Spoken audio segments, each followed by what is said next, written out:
През лятната ваканция за кратко бях в рая. Не можех да повярвам, че съм там. А какво оставаше друг да ми повярва? Затова си купих картичка с изглед от райската градина. Написах върху нея: раят е тук.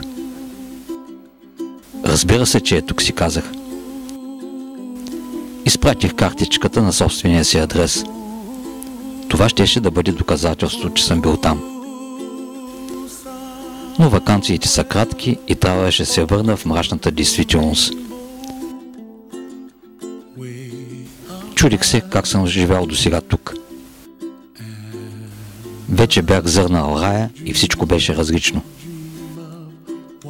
Бях забравил за картичката, когато я получих в края на есента. Отворих плика и прочетах: раят е тук. Разбира се, че е тук, прозрях аз, и в изгледа от райската градина разпознах райската ябълка от улицата, по която минавам всеки ден. Dreams really do come true.